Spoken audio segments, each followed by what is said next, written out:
नमस्कार प्यारे साथियों, स्वागत है आपका अपने YouTube चैनल झुंझुनू एजुकेशन पर। मैं आपका अपना भाई नितेश तिवारी। मित्रों, आज अपने इस वीडियो में बात करेंगे बीएड सेकंड सेमेस्टर में पेपर चलता है अंडरस्टैंडिंग डिसिप्लिन एंड सब्जेक्ट है, अनुशासन और विषयों की समझ। इस पेपर के जो इंपॉर्टेंट क्वेश्चन है उन कौन कौन से रहेंगे, किस प्रकार से अपन उसको डिस्कस कर सकते हैं, कौन से क्वेश्चनों को कैसे लिखना है, सारी चीजें मैं आपको बताऊंगा। अगर आप पहली बार झुंझुनू एजुकेशन के साथ जुड़ रहे हैं तो फटाफट चैनल को सब्सक्राइब कर लीजिए, क्योंकि एकमात्र यही यूट्यूब चैनल ऐसा है जिस पे आपको बीएड के सभी सेमेस्टरों के इंपॉर्टेंट क्वेश्चन मिलेंगे, वो भी ऐसे क्वेश्चन जो एग्जाम में हूबहू छपेंगे और आपके सिलेबस बेस्ड रहेंगे। तो सारे लोग चैनल को सब्सक्राइब कर लीजिए भाई। चैनल को सब्सक्राइब करने के तुरंत बाद आपको एक काम करना है, स्क्रीन पर टेलीग्राम चैनल दिखाई दे रहा है, ठीक है ना। ये टेलीग्राम चैनल सारे विद्यार्थी ज्वाइन कर लेना, झुंझुनू एजुकेशन के नाम से है, ठीक है। झुंझुनू एजुकेशन नाम से टेलीग्राम चैनल है। इसको ज्वाइन कैसे करोगे, वीडियो का डिस्क्रिप्शन में लिंक दिए, वहां से ज्वाइन कर सकते हो, या टेलीग्राम एप्लीकेशन पे जाना, झुंझुनू एजुकेशन सर्च करना, वहां से भी आप लोग ज्वाइन कर सकते हो भाई, ठीक है। और जिस विद्यार्थी को व्हाट्सएप ग्रुप में ऐड होना है, ये नंबर सारे लोग सेव कर लेना। सबसे पहले तो इस नंबर को सेव करने के बाद अपना नाम, जिस कॉलेज से आप लोग बीएड कर रहे हो उस कॉलेज का नाम, आपका जिला कौन सा लगता है एंड गांव है, ये चार चीजें आप लोग है ना व्हाट्सएप के माध्यम से भेज देना। आपको ग्रुप में जोड़ दिया जाएगा, आपके नंबर भी सेव कर लिए जाएंगे भाई।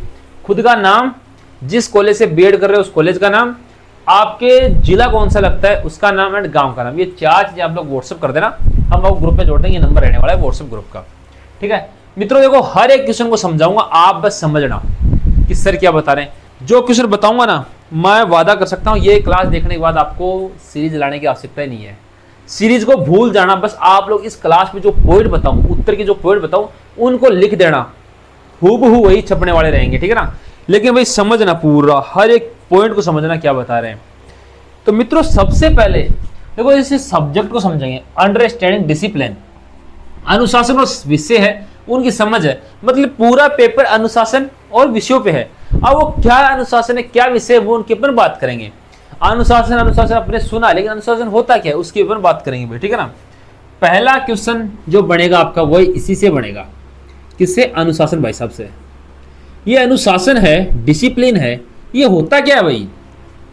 आप लोग हमेशा कहते हो, घर वाले कहते हैं यार अनुशासन में रह कर, फिर आप लोग करते हो कि अपने चलना सही तरीके से, खाना सही तरीके से चालू करते हो ना, कहते हो ये हमारा अनुशासन है। अनुशासन से अभिप्राय क्या है वो आपको अपन बात करेंगे, ठीक है।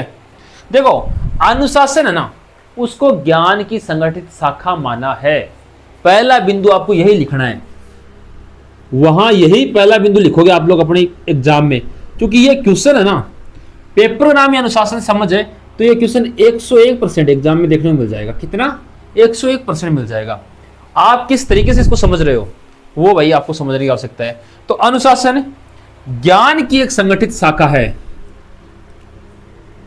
ज्ञान की एक संगठित शाखा है, संगठित शाखा है।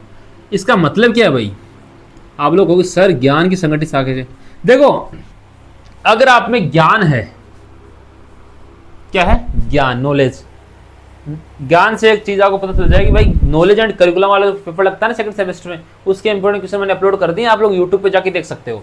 ज्ञान एवं पाठ्यक्रम भाग ए है, उससे क्वेश्चन अपलोड कर दिए, आप लोग देख सकते हो। देखो ज्ञान की शाखा क्यों माना है कि अगर आपके अंदर ज्ञान होगा तो आप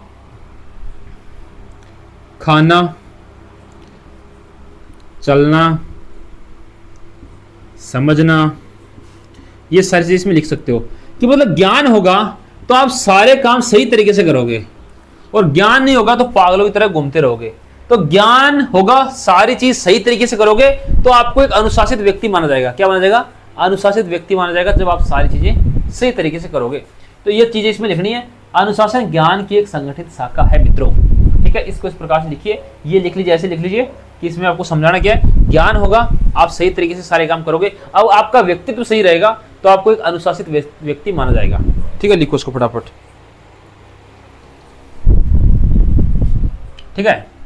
इसका दूसरा बिंदु आता है इधर, इसको मिटाता हूं, लिख लो इसको ना। जो बिंदु बता रहा हूं ना, इनको अच्छी तरीके से लिख लेना आप लोग। इसका अपना विषय क्षेत्र होता है। लिखो एक बार फटाफट आप लोग, पॉइंट लिखो, पहले फिर समझाता हूं। क्षेत्र होता है। किसका? अनुशासन का। इसके सिद्धांत एवं नियम निश्चित होते हैं। ये 2 पॉइंट समझो, फिर आगे लिखेंगे। इसका अपना विषय क्षेत्र होता है। भाई अनुशासन है तो मैंने बताया ना, इसमें ज्ञान आपको सीखने को मिलेगा। अनुशासन में आपको व्यक्तित्व निर्माण होगा, मतलब एक विषय क्षेत्र है जिसमें आपको हर तरीके की पर्सनल डेवलपमेंट का काम सिखाया जाता है। किसमें? अनुशासन में। तो इसका विषय क्षेत्र होता है। इसके सिद्धांत एवं नियम होते हैं। आपने कभी सुना है अपने जो पूर्वज उनसे कि वो कई बार वो तो मतलब दादाजी हैं, तो वो कहते हैं मैं एक सिद्धांतिक आदमी हूँ। कहते हैं ना ऐसे कि मैं एक सिद्धांतिक आदमी हूँ। तो अनुशासन का एक सिद्धांत होता है भाई। जिस तरीके से व्यक्ति का सिद्धांत होता है, उसी तरह अनुशासन का एक सिद्धांत होता है कि आपको ये आपका अनुशासन है कि मैं सुबह 5 बजे उठूंगा ही उठूंगा उठूंगी। लेकिन अपन लोग नहीं उठते भाई, अपन तो बीएड वाले हैं, पास तो ऐसे हो जाएंगे ना। अपन 5 बजे उठेंगे, ठीक है। तो 5 बजे उठना है, ये आपने सिद्धांत बनाया। और फिर यही अनुशासन सिद्धांत है इसके अंदर सारे, कि अनुशासन का भी भाई सिद्धांत होता है। जो सिद्धांत और नियम होते हैं वो निश्चित होते हैं। किसके? अनुशासन के। तो इसकी परिभाषा में लिख सकते हैं, इसकी पॉइंट्स लिखने आपको, लिखो इसको।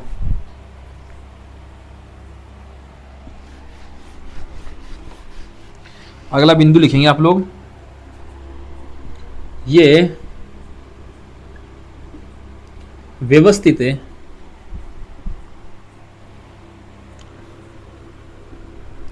अध्ययन को बढ़ावा देता है। इसका वर्णन किस प्रकार से करोगे आप लोग? देखो, व्यवस्थित अध्ययन, एक तो आप लोग है ना रेगुलरिटी बना के पढ़ाई करो तो उससे बहुत फायदा होगा। एक आज पढ़ लिया, 10 दिन बाद तक देखते हो किताब खोल गए ना, वो होता है अव्यवस्थित। तो जो अनुशासन अगर आपके अंतर्गत होगा तो अनुशासन का मतलब होता है कि व्यवस्थित है, एक व्यवस्थित अध्ययन करवाएगा आपसे, ठीक है। तो व्यवस्थित अध्ययन को बढ़ावा देता है कौन? डिसिप्लिन। लिखो। नेक्स्ट है, ये अनुसंधान का आधार बनता है। अनुसंधान का आधार बनता है कौन? अनुशासन। ये बिंदु लिखने आपको, आधार बनता है, ठीक है। मिटा दूं, व्यवस्थित अध्ययन को बढ़ावा देता है, अनुसंधान का आधार बनता है।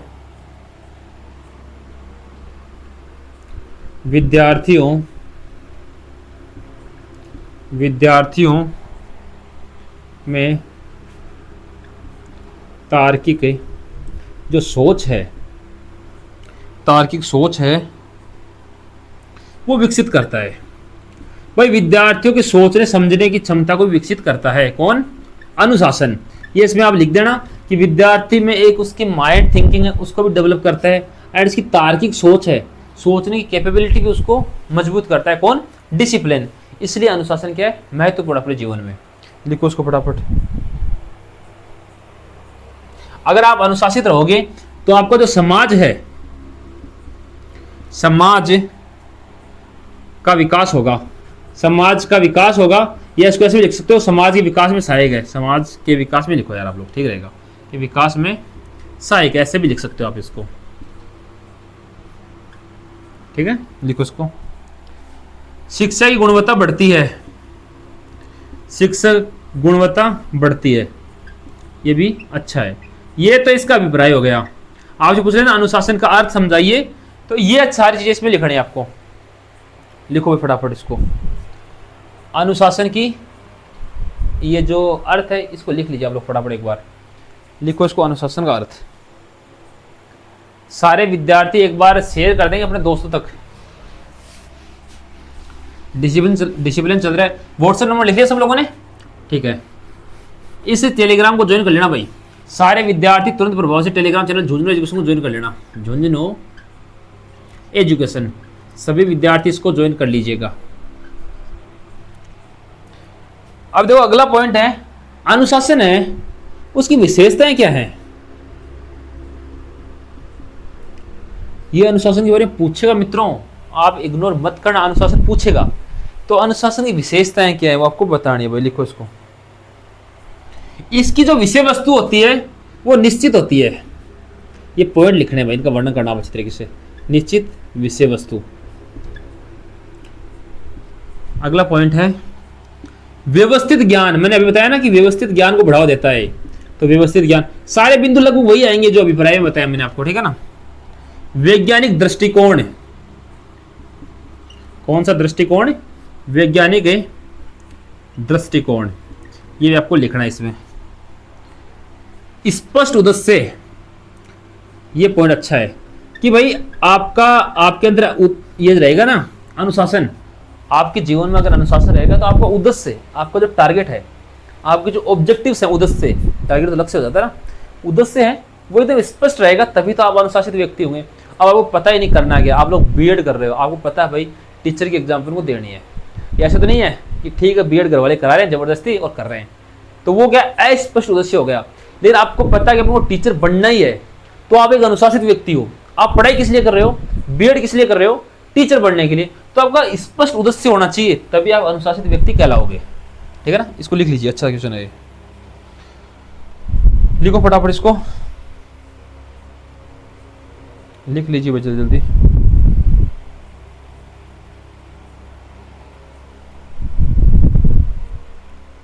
ठीक है, इसके सिद्धांत होते हैं और अवधारणा होती है, जो मैंने अभी बताया ना आपको, सिद्धांत और अवधारणा वाला पॉइंट बता चुका हूं आपको।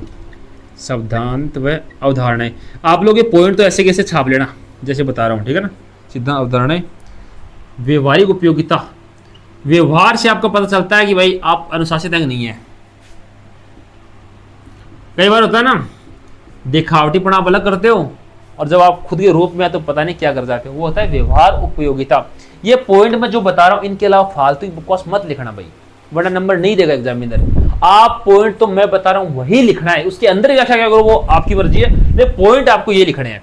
इनके अलावा फालतू बकवास बिल्कुल मत लिखना, फिर से कर रहा हूं। क्योंकि अगर आपको अच्छे नंबर लाने तो वीडियो देखो, अगर फालतू टाइम पास करना वीडियो मत देखो, क्योंकि इस वीडियो में मैं आपको वही बता रहा हूं जो एग्जाम में हूबहू छपने वाले क्वेश्चन है। क्योंकि आपके सिलेबस के जो मोस्ट इंपोर्टेंट पॉइंट है वो मैं लेके आया हूं। अब आपको पढ़ किस तरीके से रहो तभी तो करो, पॉइंट आपको यही याद करने हैं भाई, ठीक है। लिखो इसको। इसमें विकास क्या निरंतर होता है, तो निरंतर विकासशील इसको अपन बोलेंगे, निरंतर विकासशील, ये इसकी विशेषता हो गई। आप लोग विशेषता लिखेंगे, निश्चित विषय वस्तु, व्यवस्थित ज्ञान, वैज्ञानिक दृष्टिकोण, सिद्धांत, अवधारणा, स्पष्ट उद्देश्य, व्यवहारिक उपयोगिता, निरंतर विकासशील, ये इसकी विशेषताएं। ये आपको ऐसे कर छाप लेनी है और लिख लेनी है भाई, ठीक है। लिखो, क्वेश्चन जो बन रहे हैं ना सारे बता दिए मैंने ना, विशेषताएं बता दी, अभिप्राय बता दिया अनुशासन का। अब भाई शिक्षा है, क्वेश्चन बनता है शिक्षा में महत्व है, एजुकेशन है, उसमें इंपॉर्टेंस बताइए किसका? अनुशासन का। कई बार पूछ लेता है ऐसे कि शिक्षा में अनुशासन का महत्व बताइए। लिखो भाई, देखो क्या क्या है पॉइंट में बता रहा हूं, इसका उत्तर होगा, इधर लिखेंगे यहाँ पर लोग। हर एक चीज को समझोगे तो समझोगे भाई। शिक्षा को व्यवस्थित बनाता है, ये पॉइंट मैं 3 बार बता चुका हूं, तीनों बार आपको लिखना है। मैंने कहा ना मिलते जुलते आएंगे सारे सारे।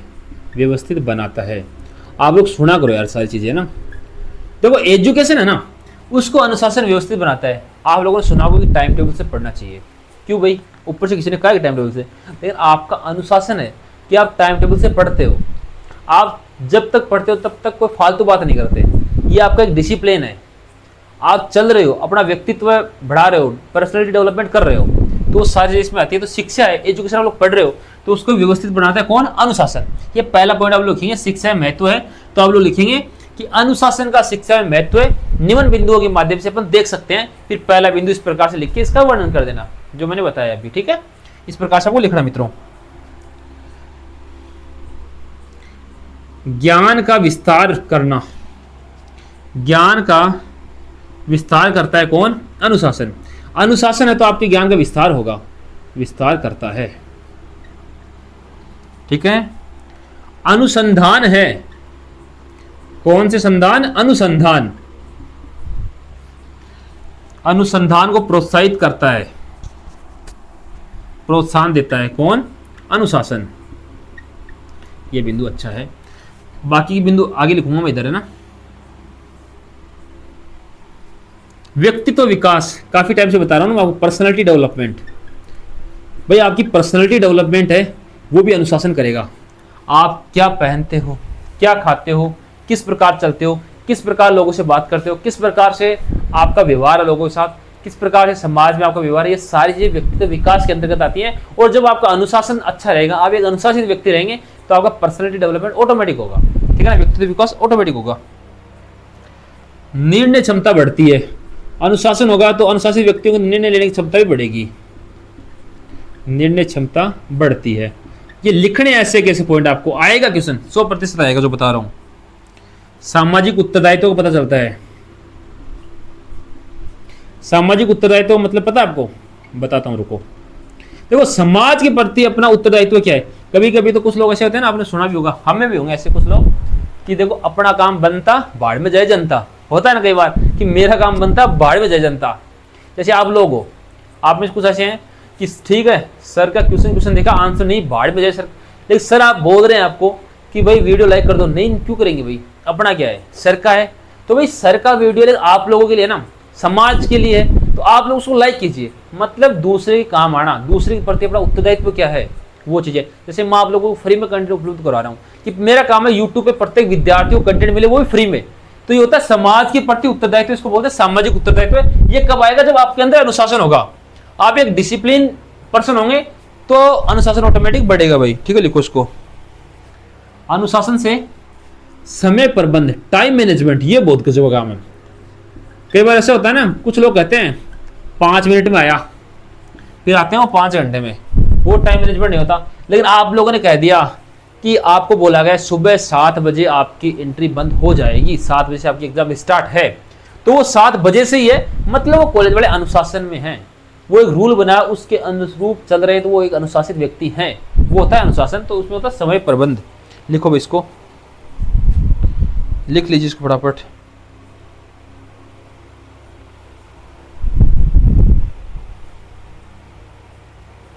आपके जो नैतिक मूल्य हैं, कौन से मूल्य, नैतिक मूल्य, उनका विकास होता है, नैतिक मूल्य का विकास। तो जैसे मैंने पॉइंट बताए वैसे वैसे आप तो एग्जाम में छाप देना भाई। इस शिक्षा का महत्व क्या है, शिक्षा को व्यवस्थित बनाता है, ये जो ज्ञान का विस्तार करता है, अनुशासन अनुसंधान का प्रोत्साहन करता है, व्यक्तित्व विकास करता है, निर्णय लेने की क्षमता बढ़ती है, सामाजिक उत्तरदायित्व बढ़ता है, समय प्रबंधन होता है और नैतिक मूल्यों का विकास होता है। इस प्रकार से आपको लिखना है शिक्षा महत्व किसका, अनुशासन का, ये इसमें आपको लिखना भाई। तो पॉइंट के इसके बारे में, अनुशासन के बारे में अपने 3 पॉइंट पढ़े हैं, तीनों ही एग्जाम में आएंगे, हूबहू आएंगे। कैसे, हूबहू, सेम टू सेम। तो अनुशासन के बारे में मैंने जो चीज बताई है, आप अगर इनको लिख दोगे ना, इनको ही लिख देना, जो पॉइंट पता चाहे कोई भी क्वेश्चन आए, इनको टेक देना, अपने भाषा बोल रहे हैं टेक देना, तो भाई आप लोग अच्छी तरीके से नंबर ले जाओगे भाई, ठीक है ना। अगला बिंदु है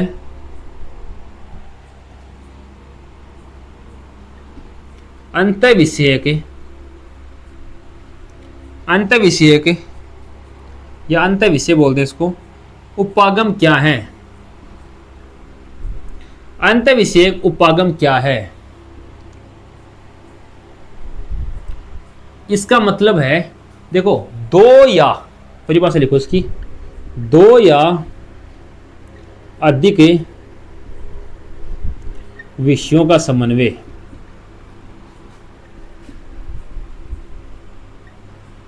2 या 2 से अधिक विषयों का समन्वय है, उसको हम बोलेंगे अंतः विषय उपागम। कि मान लो गणित, हिंदी और साइंस का तीनों का आप लोगों को समन्वय बिठाया, आराम से पढ़ रहे हो अच्छी तरीके से, वो हो गया अंतः विषयक समन्वय। लिखो इसको। इसमें जो मैं अनुशासन बता के वो पॉइंट लिख सकते हो इस क्वेश्चन के अंदर आप लोग। देखो 2 से अधिक है ना, 1 मिनट रुकना, 2 से अधिक अगर विषयों का समन्वय होगा, ठीक है, तो क्या होगा, यहां से स्वाभाविक बात है ज्ञान बढ़ेगा।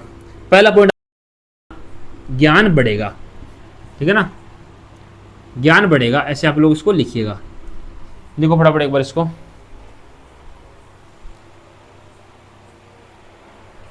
ठीक है ना, ज्ञान बढ़ेगा भाई, यहां से लिखना। 2 से अधिक विषयों का समन्वय करोगे तो अगला पॉइंट आएगा समस्या है उसका समाधान होगा। लिखना है पॉइंट, समस्या का समाधान होगा, ठीक है, समस्या समाधान होगा तब आपकी सोच बढ़ेगी। कौन सी, रचनात्मकता, रचनात्मकता सोच बढ़ेगी, तो उसके बाद वास्तविक जीवन से आप लोग जुड़ जाओगे।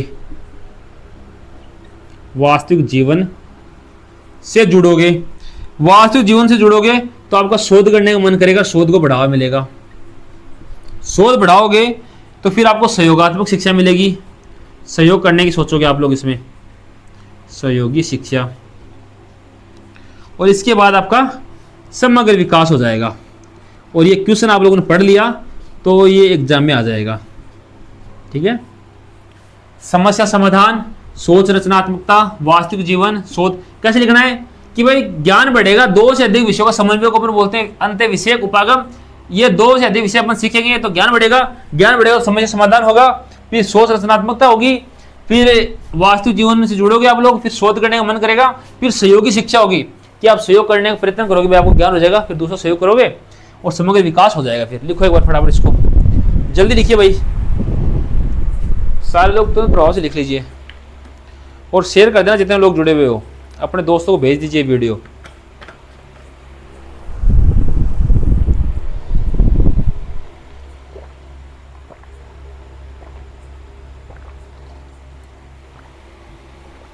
ठीक है, ये आप लोगों ने लिख लिया होगा।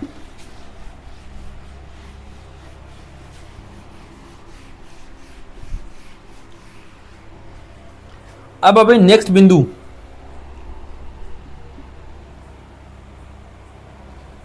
भाषा विकास, लैंग्वेज डेवलपमेंट।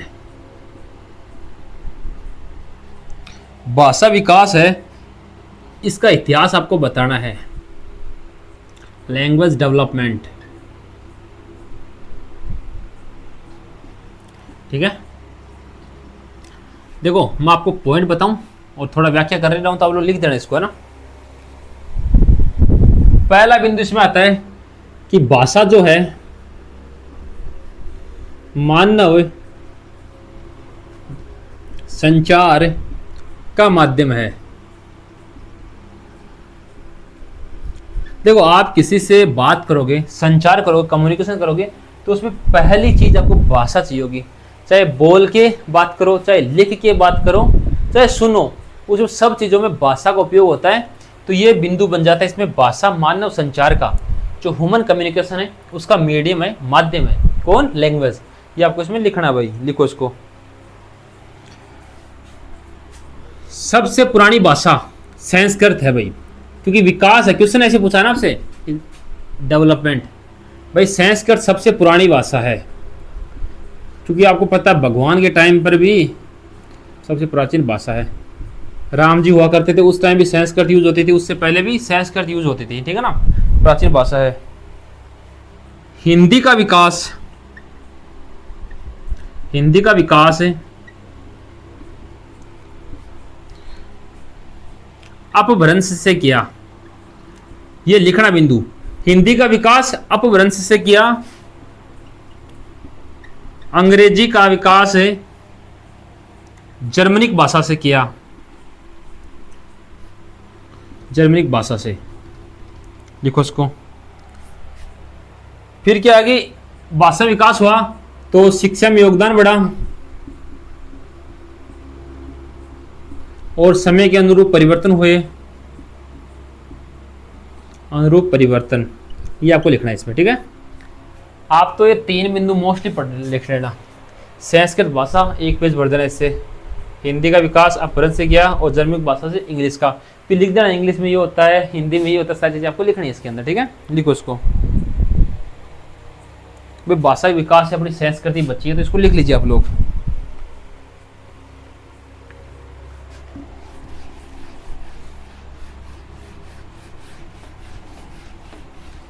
अगला पॉइंट है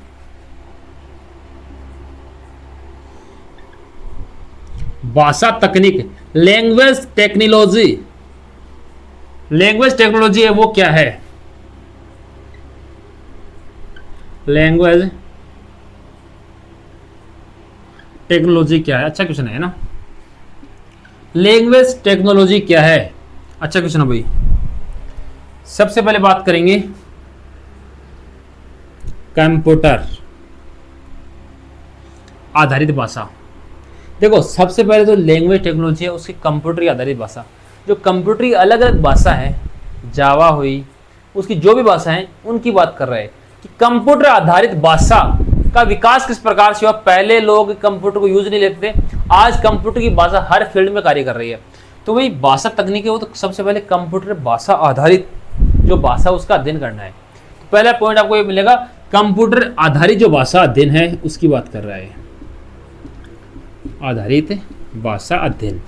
ये पॉइंट जैसे जैसे बता रहा हूं वैसे वैसे ही लिखने हैं आपको, ठीक है। लिखो इसको।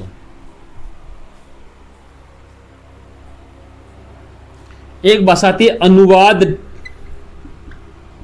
अनुवाद सॉफ्टवेयर, ठीक है। एक आता है स्पीच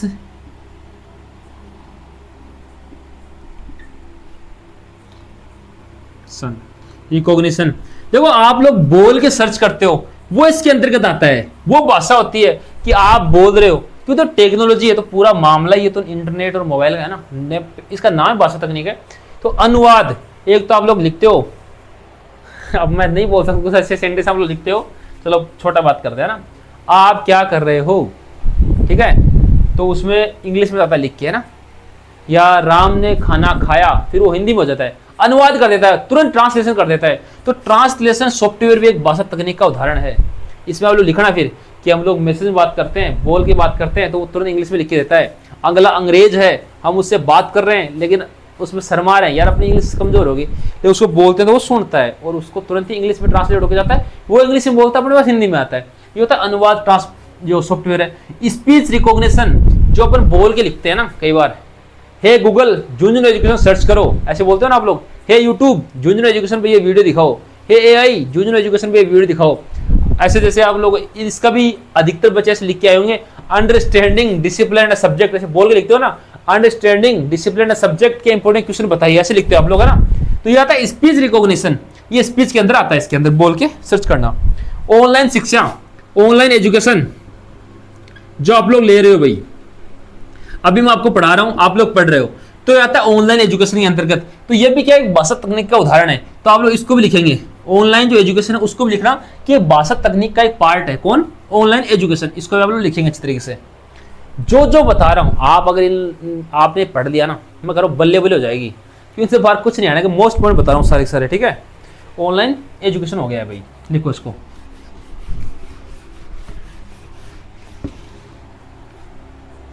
ई लर्निंग, ये भी एजुकेशन के अंदर ही आता है ना।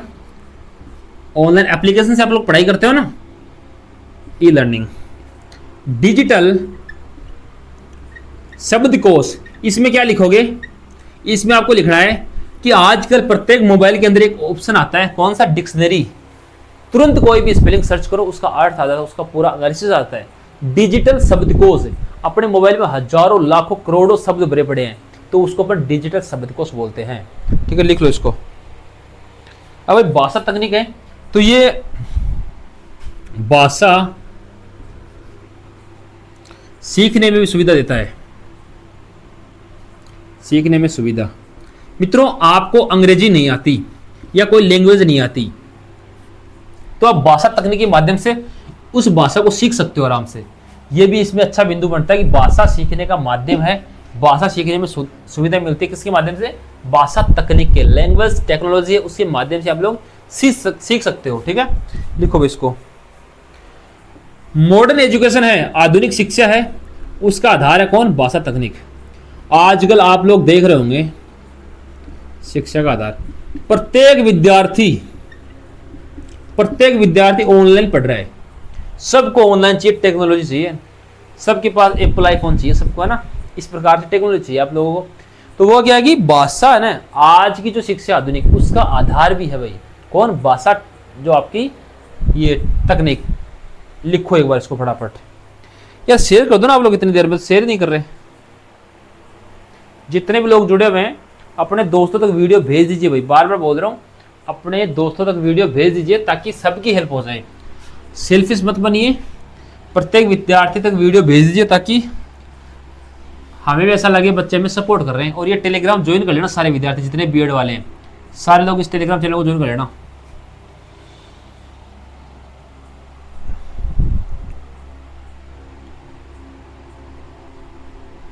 अगला बिंदु है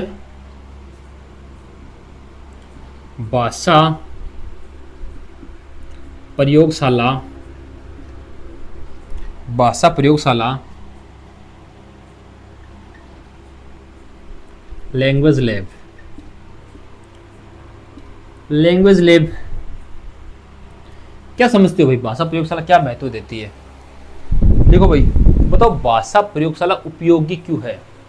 देखो, आप लोग कई बार बोलते हो, कुछ शब्द ऐसे होते हैं, मैं भी खुद पे लेता हूँ, कुछ शब्द ऐसे होते हैं जो अपन बोल नहीं सकते, अगर बोलते हैं तो उटपटांग निकलता उसका स्वर। तो पहला बिंदु इसका ये आएगा, उच्चारण सुधार के काम में लेना। उच्चारण सुधार, ये आपको काम लेना भाई।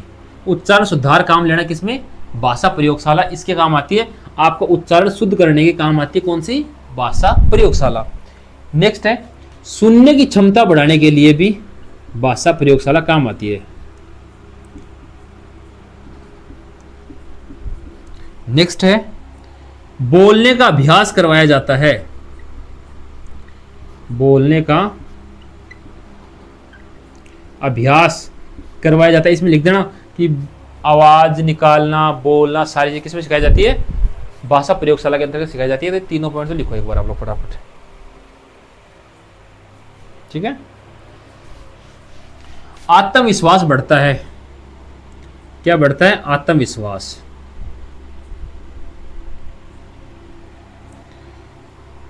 आधुनिक उपकरण, आधुनिक उपकरण विकसित होते हैं। भाषा कौशल,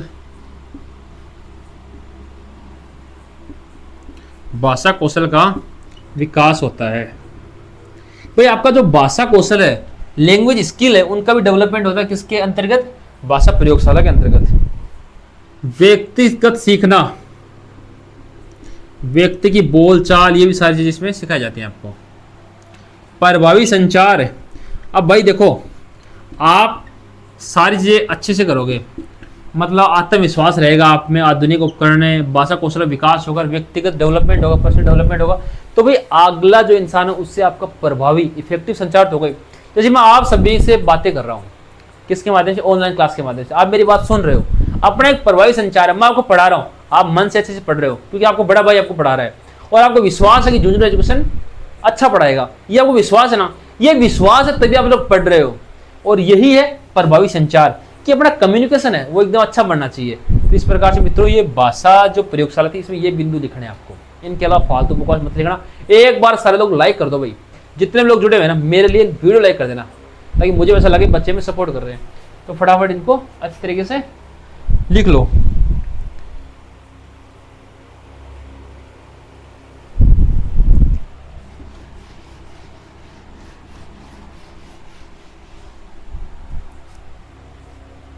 अगला बिंदु है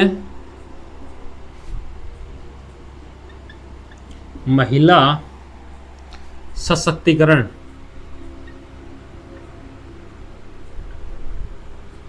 महिला सशक्तिकरण,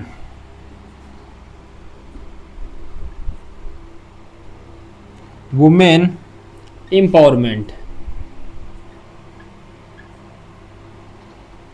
लिखो भाई इसको। देखो, महिला सशक्तिकरण क्या है? महिला को भी स्वतंत्र और समान अधिकार देना। आज अपने देश में महिला सशक्तिकरण बहुत ऊंचाइयों पर है भाई। महिलाओं को अपने पुरुषों के समान अधिकार दिए जा रहे हैं, तो उसको बोलते हैं महिला सशक्तिकरण। महिला के पावर का इस्तेमाल करना, महिला को ऊंचाइयों पर ले जाना, महिला को पुरुष के बराबर स्थान देना, ये सारी चीज किसमें आती है? महिला सशक्तिकरण में। ठीक है, लिखो इसको। अब इसमें जो पॉइंट लिखा हूं उनको छाप लेना, वर्णन कर देना आप लोग। इजी पॉइंट है, सारे लोग समझोगे तो ठीक रहेगा। पहली बात, समान अधिकार, ये बिंदु लिखना उसमें। समान अधिकार कि भाई महिलाओं को पुरुषों के समान अधिकार देना चाहिए, पहला बिंदु आपको लिखना है। चाहे शिक्षा का अधिकार हो, चाहे राजनीतिक अधिकार हो, चाहे आर्थिक स्वतंत्रता हो, वो सारे इसके अंदर लिख देना। फिर आप लोग ऐसे देखो, इसमें आप लिखोगे समान अधिकार लिख देना, फिर इसमें कि समान अधिकार देना चाहिए ऐसे वैसे। फिर आगे वर्णन क्या करना है? वर्णन इसमें कुछ महत्वपूर्ण, जैसे शिक्षा, राजनीति एवं आर्थिक। ये 3 बिंदु आप लोग लिख दोगे तो 1.5 पेज भर जाएगा इनमें से, आधा पेज ही भरोगे तो। समान अधिकार देना चाहिए किसको? महिलाओं को। उसको अपन महिला सशक्तिकरण बोलते हैं भाई, लिखो उसको। सामाजिक सम्मान देना चाहिए। आजकल तो ये बहुत अच्छा हो गया भाई। देखो पहले अपने सुना था भाई कि बेटी जन्म लेती थी तो घर वाले उदास होते थे कि बेटा नहीं हुआ।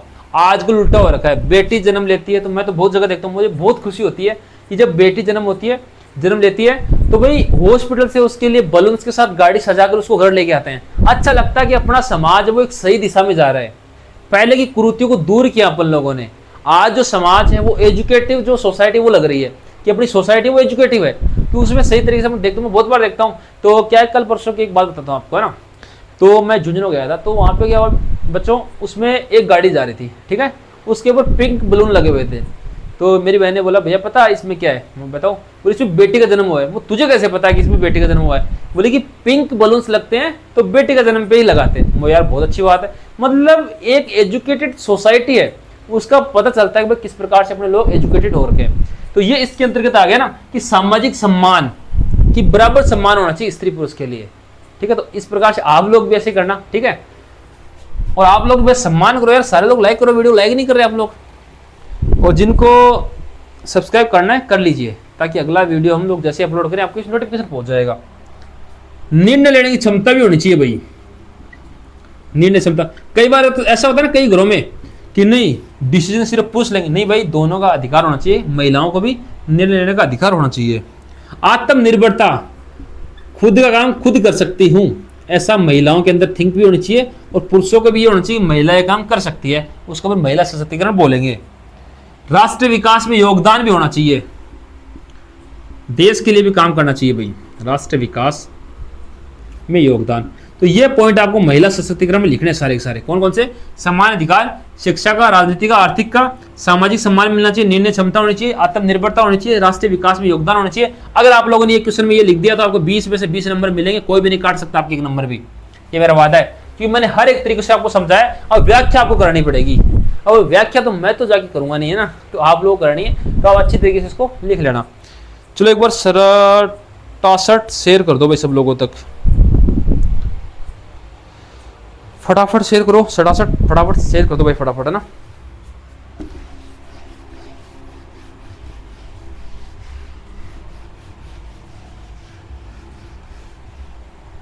अगला बिंदु है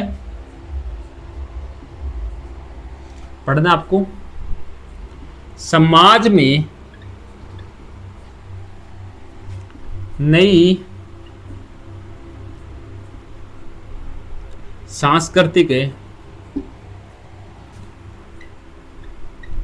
प्रवृत्तियां समझाइए।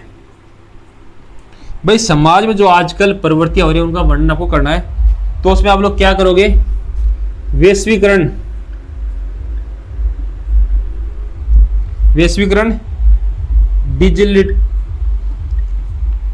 डिजिटलीकरण, आधुनिक शिक्षा कि नई प्रवृत्तियां क्या क्या आ रही हैं उनकी बात कर रहे हैं, ठीक है। सोशल मीडिया जो आप सब लोग चला रहे हो, ठीक है। महिला समानता, आजकल प्रत्येक घर में महिला समानता का अवसर मिल रहा है भाई, अच्छी बात है, बहुत अच्छी बात है। नेक्स्ट है पर्यावरण के प्रति जागरूकता,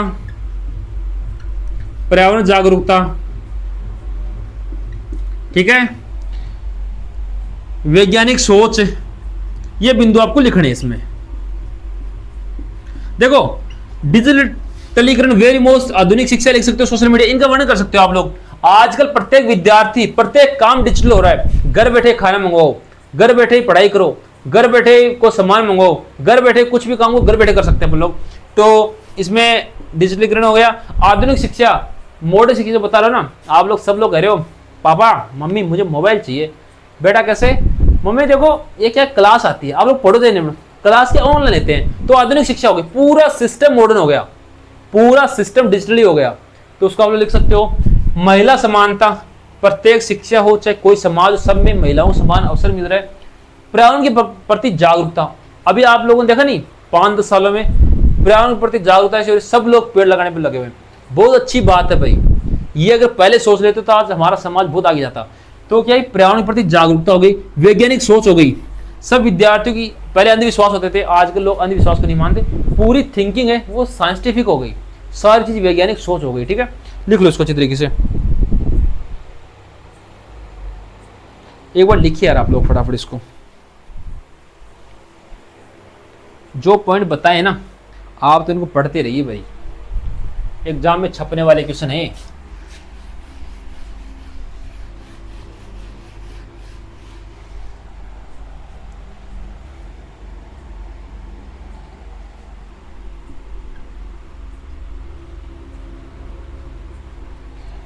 राजनीतिक समाजीकरण क्या है?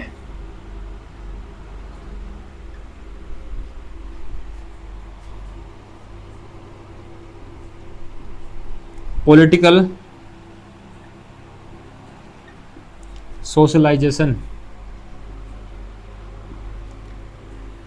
ठीक है, राजनीतिक समाजीकरण क्या है वो आपको लिखना है। देखो इसके कुछ बिंदु मैं आपको बता देता हूं। राजनीति ज्ञान प्राप्त करना, मतलब राजनीति का समाज के प्रति रूप क्या है वो बताना ना। राजनीति का ज्ञान प्राप्त करना, राजनीति के ज्ञान प्राप्त करना, पहला बिंदु ये कि राजनीति का ज्ञान तो आपको होना ही चाहिए समाज के लोगों को। ठीक है, लोकतांत्रिक है,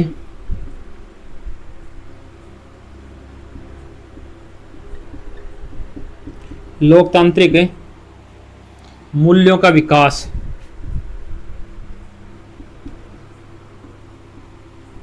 ठीक है,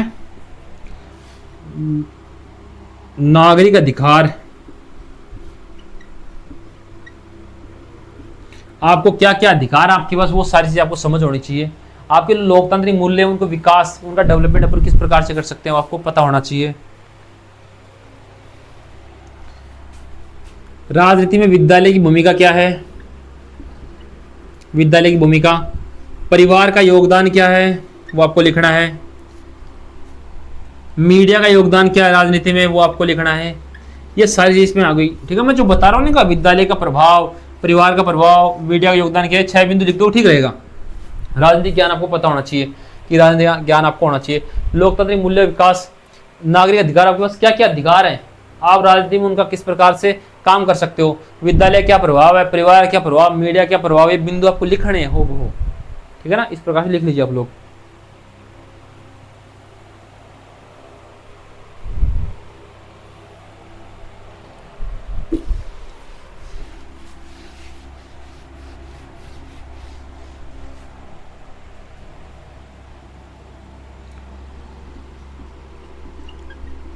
संतुलित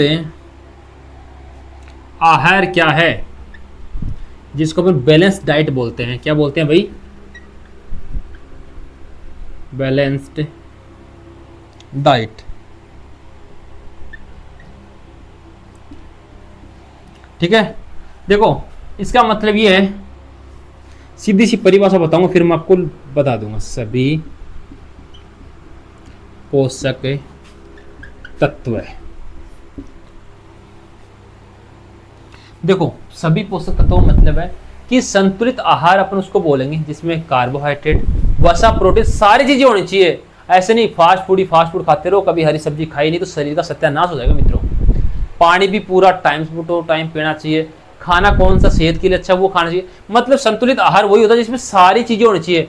कभी आपने नहीं सुना डॉक्टर कहता है यार तेरे में तो विटामिन डी की कमी है, तेरे में विटामिन सी कमी है, तेरे में कैल्शियम की कमी है, तेरे में कार्बोहाइड्रेट की कमी है, तेरे में प्रोटीन की कमी है। मतलब उसने संतुलित आहार लिया ही नहीं, वो एक चीज के पीछे पड़ गया तो वो खाता रहा। कभी घरवाले नहीं कहते क्या कि यार आलू की सब्जी मत खाया करो, बोलते हैं ना कि आलू की सब्जी मत खाया करो गैस वैस हो जाएगी, ऐसे कुछ बोलते हैं ना। तो आलू की सब्जी अकेली शरीर को नुकसान देती है। अपन कभी हरी सब्जियां खाते नहीं तो फिर अपन को जो प्रोटीन वगैरह वसा वगैरह वो कैसे मिलेगी। मतलब सारी चीजें अपन को संतुलित करते हुए बैलेंस करते हुए चलना है। जो भी आपकी डाइट है उसको अपन बैलेंस किस प्रकार से कर सकते हैं वो आता है इसमें संतुलित आहार, जिसके अंदर सभी पोषक तत्व हो, चाहे कार्बोहाइड्रेट हो, चाहे प्रोटीन हो, चाहे वसा हो, चाहे नमक हो, चाहे जल हो, चाहे पानी हो, कुछ भी हो। ठीक है, वो सारी चीजें सेम होनी चाहिए, अच्छी तरीके से होनी चाहिए। इसमें लिखो आप लोग, लिख लो फटाफट इसको।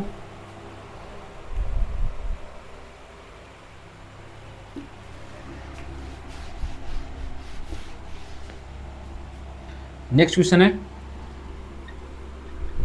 विद्युत एवं प्रकाश का महत्व बताइए। बताओ भाई क्या महत्व है इसका, लिखो इसमें। देखो सीधी सी बात है, पहला इसमें लिखोगे आप लोग ऊर्जा के स्रोत कौन है, विद्युत और प्रकाश।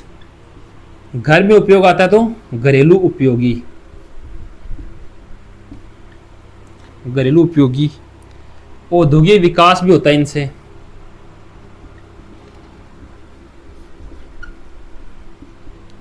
शिक्षा में वही डिजिटल पढ़ाई कर रहे हो, हर जगह बल्ब भी चाहिए तो शिक्षा उपयोगी, ठीक है।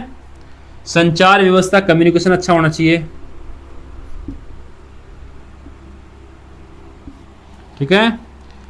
वैज्ञानिक प्रगति होती है किससे, लाइट से, ये आपको लिखना है। सीधी सी बात है, ऊर्जा मिलती है अपनों किससे, विद्युत से। घरेलू उपयोग, घर में काम आता है, उद्योग में काम आता है, शिक्षा के लिए उपयोगी है। तो भाई पढ़ रहे हो आप लोग, फोन चार्ज कर रहे हो तो आपके पास बल्ब ही नहीं होगा, लाइट ही नहीं होगी, विद्युत ही नहीं होगा, प्रकाश ही नहीं होगी, तो आप किस प्रकार से विद्युत बिना किस प्रकार चार्ज करोगे। तो शिक्षा में उपयोगी है, संचार कम्युनिकेशन का जो सिस्टम है उसमें उपयोगी है, वैज्ञानिक प्रगति भी इससे होती है। भाई लिखो इसको अच्छी तरीके से, लिखो यार एक बार जल्दी जल्दी। मित्रों मैं तो आपको इतना ही कहूंगा कि आप प्रत्येक विद्यार्थी तक यार वीडियो शेयर कर दिया करो। देखो अब आप लोग शेयर नहीं करते हो, अजीब लगता है कि शेयर नहीं करते बच्चे, है ना। तो सारे लोग शेयर कर देंगे तो थोड़ा ठीक रहेगा, मुझे वैसा लगेगा बच्चे में सपोर्ट कर रहे हैं। तो सारे विद्यार्थी एक बार शेयर कर दीजिए।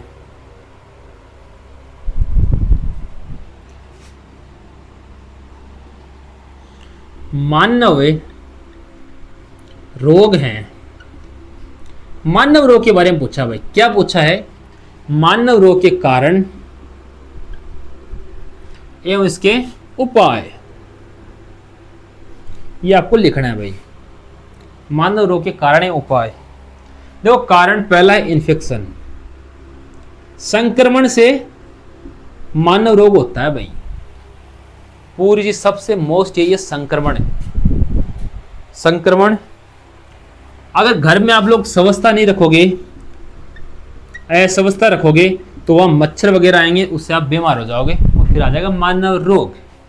तो अस्वस्थता, कुपोषण, कुपोषित रहोगे, कुछ खाओगे पियोगे नहीं तो भी मानव रोग। प्रदूषण, प्रदूषण पोल्यूशन रखोगे तो भी मानव रोग। ये 4 पॉइंट आपको लिखने हैं इसमें अच्छी तरीके से। ये लघुरात्मक आएगा तो जो आता है ना 8 क्वेश्चन आते हैं उसमें आ जाएगा, ठीक है ना। और उपाय क्या है भाई, इसका उल्टा कर दो, ठीक है ना। अस्वस्थता का सबसे पहले तो स्वस्थता होगा, स्वच्छ भोजन करो, स्वच्छ भोजन एवं स्वच्छता रखो घर में। स्वच्छता रखोगे मित्रों तो कभी भी आपको मानव रोग नहीं होगा। क्या नहीं होगा, रोग नहीं होगा। लिख लो इसको। समय समय पे जो टीकाकरण आता है वो टीकाकरण करवाइए। टिक्का लगवाना, देखो कई बार कहते हैं ना, पहले कहते बचपन में वो जो टिक्का लगाओ, ये टिक्का वो टिक्का, क्यों लगाते हैं भाई, ताकि आपके आगे आने वाली लाइफ के अंदर कोई बीमारी नहीं हो, इसके लिए टीकाकरण करवाते हैं भाई, ठीक है ना। नियमित व्यायाम करो, ये अच्छी चीज है, नियमित व्यायाम करना चाहिए आपको। समय पे उपचार करवा लो। कई बार कुछ लोग ऐसे होते हैं ना कि भाई 1-2 महीने तक अपनी बीमारी किसी को बताते नहीं है, डॉक्टर को दिखाते नहीं है, फिर वो बीमारी बढ़ जाती है तो वो मानव रोग बड़ा रूप ले जाता है, ठीक है। तो नियमित डेली तो व्यायाम करना चाहिए। आप लोग किया करो, मेरी तरह नहीं कि 10 बजे उठते हो भाई, व्यायाम किया करो ताकि आपका स्वस्थ शरीर रहे।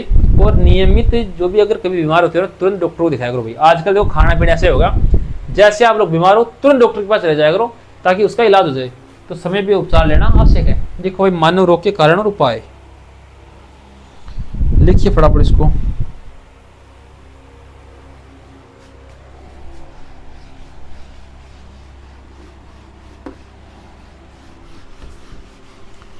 अगला क्वेश्चन आता है, न्यूटन का क्या बताना भाई, न्यूटन का जीवन परिचय एंड योगदान समझाना है भाई। अब आप कहोगे योगदान तो सर 1 सेव पड़ी जो 3 नियम बना दिया। आपके मन में डाउट है 1 सेव पड़ी इसके ऊपर जो 3 नियम बना दिए उन तीनों को बोलते हैं गति के नियम। तो भाई न्यूटन था, महान वैज्ञानिक था, पता ही है, गति के नियम बनाए, इनका भाई योगदान है। आप लोग पढ़ना अच्छी तरीके से, ठीक है ना। इस क्वेश्चन को, गति का नियम है, ये योगदान दिया।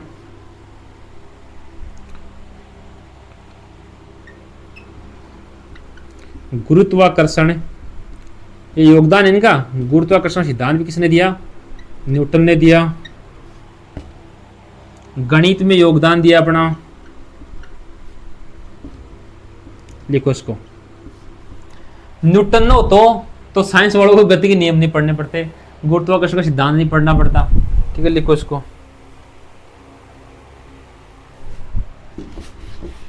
प्रकाश पर भी शोध किया इन्होंने, प्रकाश पर शोध किया, पीएचडी। और आधुनिक विज्ञान की नींव रखी भाई, आधुनिक विज्ञान में इन्होंने अपना अच्छा योगदान दिया, बात इतनी सी है, ठीक है, लिखो इसको। तो न्यूटन का जीवन परिचय और योगदान आपसे पूछ सकता है, इसको लिख लीजिए आप लोग फटाफट,